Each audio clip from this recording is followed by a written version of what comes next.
Сіздерге дағы бір оңой бір зикірді айта кетейін азыр. Ушу менен анан Кудай кааласа сөзүмдү аяктайын. Тирмизи шарифте келет, Тамими Дари радıyallahu anhuдан риваят бар. Пайгамбар саллаллаху алейхи ва саллям айткан. Мындай деген: "Ман кал, кимде ким айтса, не деп? Ашхаду ан ла илаха иллаллаху вахдаху ла шарика ла, илахан вахидан, ахадан самадан, лам яттахиз сахибата вала валадан, ва лам якун лаху куфуан ахад." Ушуга чейин 10 маррат 10 жолу айтса ушу сөздү, катабаллаху лаху, Алла Таалага 40,000 хасана, 40 миллион сауап жазат экен.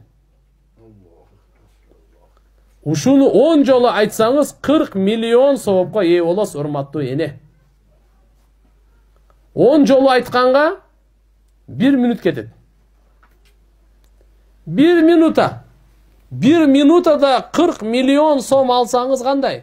40 миллион доллар берсе кандай? 40 миллион тонна алтын берсе кандай дейсиз?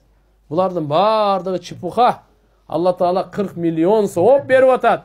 Демек бул жашообузду бекер кетирбей, зикир жөнөкөй нерсе эмес. Пайгамбарыбыз айткан, кабырдын азабынан куткаруучураак зикирден өткөн амал жок деген.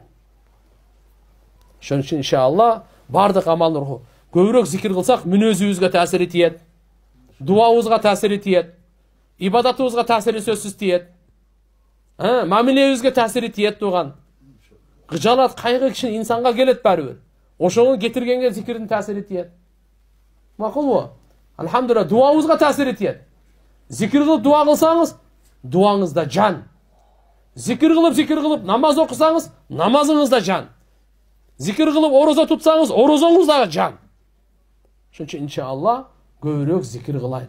Анан мүнөзүбүздү оңдоп, бирибизге жакшы ойдо болойлу.